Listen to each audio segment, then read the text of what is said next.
Hi, morning, it's Helen from the Cut Flower Patch. Here today to sow the seeds from our March boxes. Lovely day here, spring's in the air, daffodils are coming out, hellebores are looking good. So I've got that feeling that it's a good day to be out in the garden and looking forward to reaping the benefits of what we sow now in the summer. As well as going through how we're going to sow the seeds from our March kit, I'll also have a quick look at where we're at with the January and February seeds and see if there's anything we need to be doing there. Okay, so we'll get going. Okay, so first off we'll sow our sunflower seeds. This is a variety called Valentine, which makes a really good cut flower. You find some sunflowers grow far too tall to be really useful in a cut flower patch because they're quite hard to actually reach and cut. Whereas Valentine only grows to about 1.5 meters, which is relatively small for a cut flower. But the other thing about Valentine is that you do get more than one flower per stem, whereas certain varieties you only get one flower per stem. So as I said, it makes a really good cut flower. So what we're going to do in this instance is sow them directly into 9cm pots. As you can see, I have a ramshackle collection of pots that I've collected over the years. 9cm is a really commonly used size, so a lot of plants and bits and pieces you buy from garden centres come in 9cm pots. If you are reusing your pots, then always give them a good wash because you want to get rid of any sort of infection that might be lying around in the pot. I would normally use 1 part disinfectant to 9 parts water and then give them a good rinse afterwards. So what we need to do is make an indentation about 1.5 centimetres deep into our pots. I'm using my Cut Flower Patch dibber, which comes free to all subscribers, but if you don't have a dibber, then a pencil will do absolutely fine.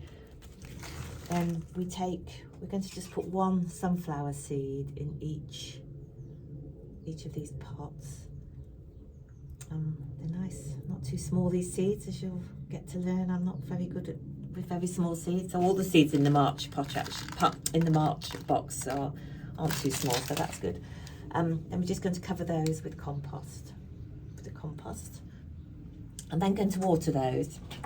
I'm going to, actually I don't know if I've shown you this before, my friend sent me these little adaptations for any sort of old water bottle, so they're really handy. And the nice thing is the spray on them is quite gentle, so if you're worried about dislodging fine seeds, this one is a really good little watering device. I think they came from Amazon actually. So when you've watered them, pop your label in, and these, I'm not going to cover these with anything, they're just going to go straight onto the kitchen windowsill. Then as soon as I see the first signs of germination, I'm going to put them in the greenhouse. If you don't have a greenhouse, then a polytunnel, clear plastic bucket, zippy greenhouse, anything like that, just to give them a little bit of shelter during the times when it's sort of windy and frosty. So sunflowers are easy to grow, so I'm hoping these will come up nice and strong. I will actually, in fact, sow more than 3. I did lose a few last year to the slugs, but I'm going to try and get them to a reasonable size before I plant them out, to try and make them a little bit more resistant to the slugs. But we can come on to that when the time comes.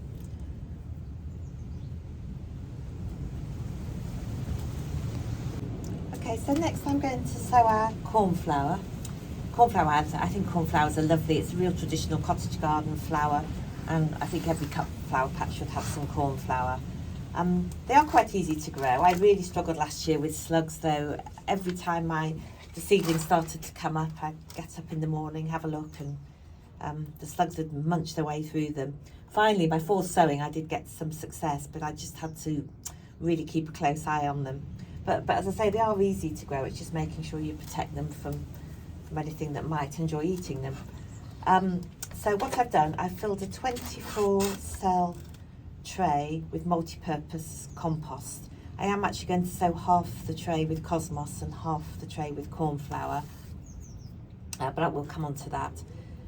You can use seed compost if you like. I just find a good multi-purpose peat-free compost is fine, but I know some people do like to use a seed compost. After having filled it with compost, I then just used another tray to depress it slightly. You want to get rid of any air bubbles in there because the seeds need to make contact with the soil in order to germinate, so you don't want them getting caught in an air pocket, so that just needs gently depressing. You don't have to use a 24 cell seed tray. You could use a 40 cell seed tray. You could use just a seed tray without any cells. I have actually this week challenged myself to make a seed tray every day this week from something that was in my kitchen that otherwise would have got thrown away. So I've used old plastic milk bottles, I've used fruit carton trays, I've made some out of newspaper. I will actually write that up into a blog and pop it on the website and let you know when that's available in case you want to have a go at making your own. Okay, so what I'm going to do with the cornflower is just pop one seed in each cell. Again, these aren't too difficult to handle, they're a little bit bigger than some seeds. They're quite unusual seeds to look at as well. So just pop one in each. Cornflowers do make a really good dried flour as well. Apparently I've been reading up on it, they do keep their colour really well when you dry them, so I hope to dry some this summer. I did also press some cornflowers last summer and they press really nicely too. So if you are interested in drying and pressing, then we can do that together in the summer too. So I'll pop the spare ones back and then just sprinkle those lightly with a little bit of compost. And that will hopefully germinate successfully. As I say, I'm going to pop the cosmos in the other side. So I'll just show you in a second what we're going to do with that. I'll water it all at the end once I've planted both the cornflower and the cosmos. I'm going to pop my labelling because it's really easy to forget which is which. So onto the cosmos. Again, I think cosmos is a real stalwart of any cut flower garden. I don't think I've ever met anybody who doesn't like cosmos. I've chosen a variety called Mixed Sensation, which is a mix of pinks, reds and whites. There is a really popular variety called Purity, which is all white, but because we've already got quite a lot of white in our cut flower patches, I thought something with a bit of a mix might be nice. The good thing about cosmos is the more you cut it, the more it comes back. The foliage is lovely, so once the flowers have died back, you can always use the foliage in your arrangements too. So these are sort of long, thin seeds. I don't know if you can see that in my hands. Not very clear, is it? So what I'm going to do is pop one of these. I'm going to hold it vertically like that, and then just pop one of those in each of the cells. It's a really easy one again to handle, and a very easy one to germinate as well too. I won't do them all now because it's not very exciting watching me do that. I'll finish that later. But if your compost isn't already moist, it is worth watering it, giving it a light water. We don't want to overwater. It's a real common mistake actually to overwater seeds. Okay, so now I'm going to pop our plastic tray on top of there, and that's going to go onto the kitchen windowsill. And then as soon as I see the first signs of germination, that's going to come out and go into my greenhouse or cold frame or whatever you're using. I was going to show you a mistake I made with some cosmos that I sowed a few weeks back. A friend of mine had a packet of cosmos and she asked me if I'd start them off for her. So I popped them into the seed trays, put them on the kitchen windowsill, and then we were away for a long weekend. And when I came back, they'd all germinated and were about 5 centimetres tall. And so as you can see now, they've gone really leggy. I'm not sure I'm going to be able to rescue these. I will try and pot them on, but I'm not sure. So do watch them like a hawk, because suddenly they will start to germinate really, really quickly. And if you leave them with the cover on, they end up trying to find the light. So they're sort of stretching out and becoming quite leggy. So that's just a word of warning to keep an eye on them. But of course, you have got plenty of seeds in your pack. So if it doesn't go right the first time, you will have another shot at it. You can always have another shot at it. I think you do have to get used to things not always working, and sort of learning from the mistakes. Okay, so now I will go on to sow our zinnia. So onto our zinnia. Now zinnia, I did grow some last year. I had a little bit of success, but it's not as, they weren't as successful as I hoped, because they're an absolutely beautiful flower. They're a bit like a dahlia. They have a really full bloom, and there's a fantastic range of colours. But I've done a little bit more research into zinnia and spoke to a couple of people about the best way to sow and grow them. And apparently they are a native flower of Mexico, so they thrive in quite dry, sunny weather. So I think rather than put them in my cut flower patch this year, I'm going to put them in some pots just to try and control the amount of water that they get, and also to make sure they're always in a sunny position. But anyway, I've picked a variety that comes recommended by a lady called Ros Chandler, who she's a flower farmer, but she also runs an amazing free Facebook group called the Cut Flower Collective, and I would recommend signing up to that if you do use Facebook, because she has so many good ideas and so many good suggestions. But this zinnia is a salmon coloured zinnia, and apparently that's a very fashionable colour at the moment, so I thought we'd have a go with that one. So what I've done is put multi-purpose peat-free compost into a 40-cell tray. Now, apparently one thing that zinnia doesn't like is root disturbance. So if you are going to invest in a cell tray, then I would definitely use it for the zinnia. If you haven't got cell trays, maybe sow them into something like a yogurt pot, so you can leave them and the roots aren't disturbed. So we won't pot these on until they've reached a reasonable size and the roots have got established. So I'll put my compost in there. Again, press it down to get rid of any air bubbles, and then pop one zinnia seed in each of the cells. Again, I won't do them all because that's not very exciting for you to watch. I'll finish them later. I'm going to plant, how many have we got here? 12. So 12 here. And then I've got another 12 that in my kit that I can have another go with if these don't work. Or maybe I might sow the other 12 in a month's time, so I can just see, have another lot coming through. All that sort of thing about successional sowing is quite a good idea too. So once you've popped them onto the surface, just again cover them with a very light smattering of compost. And then when we've done that, we're going to water them lightly. Again, don't overwater them. Pop in my label as well, so I don't forget what's in there. Give them a bit of a water. Okay, so finally we need to put a plastic cover on there. If you don't have purpose-made plastic covers, you can pop a plastic bag over the top. Anything that helps keep the moisture in. Then this is going to go onto the kitchen windowsill. And again, first sign of the seedlings coming through, and that's going to be moved out into my greenhouse or into your cold frame or polytunnel or wherever you're going to use just to protect the seeds before we plant them out into our cut flower patches.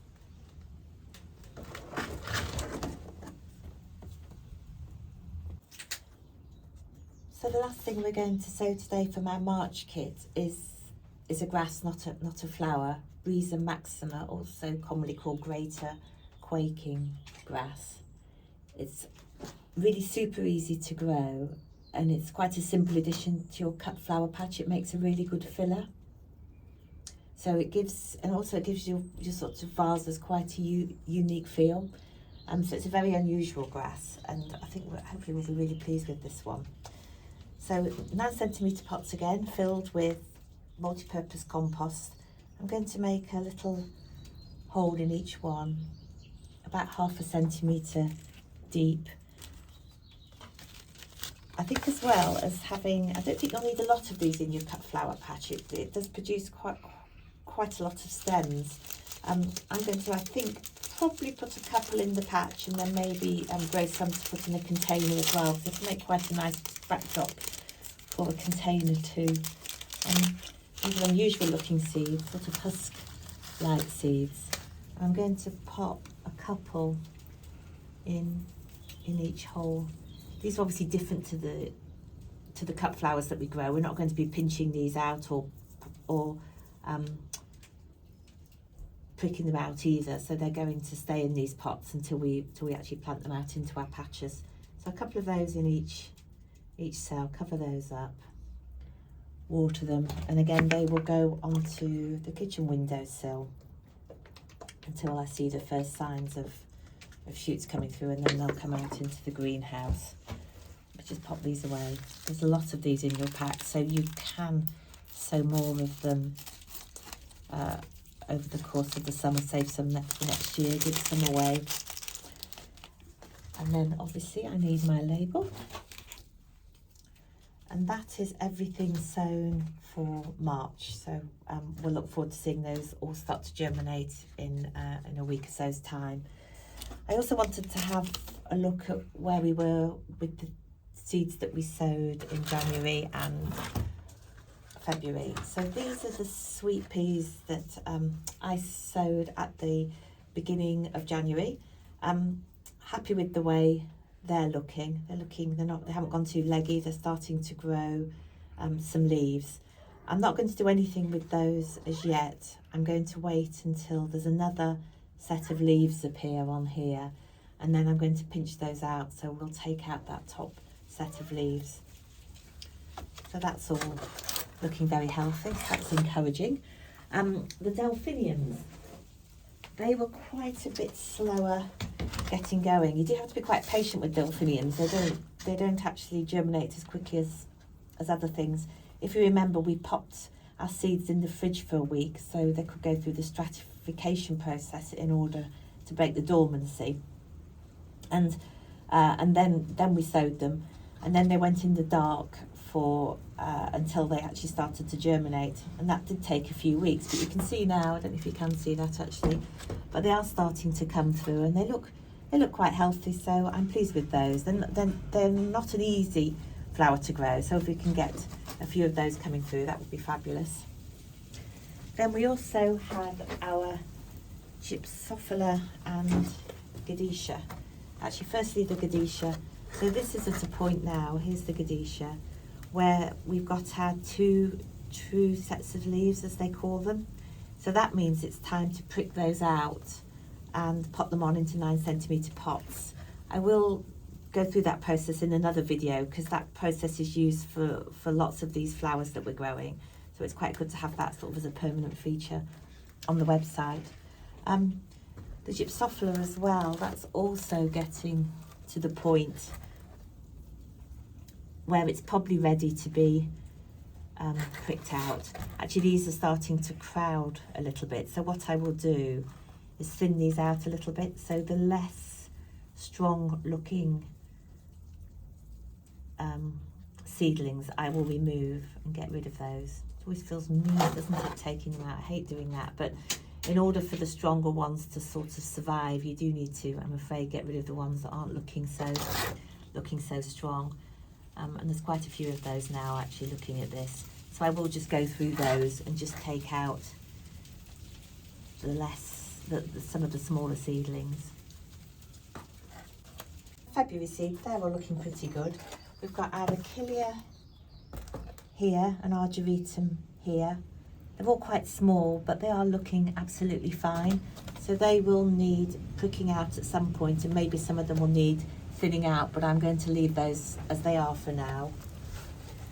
We've also got our Aster here and our Rudbeckia here. The Aster's coming on a bit quicker than the Rudbeckia, but again, they both look fine, and I'm going to leave those as they are. And then last but not least, the Dahlias. So they're looking lovely and healthy. I don't think it'll be too long before their two true sets of leaves appear, and then they will also go through I'll also prick those out into 9cm pots. So So I think that covers everything for today. Let me know if anything's not clear, if you have any questions or any feedback, and I'll look forward to seeing you shortly.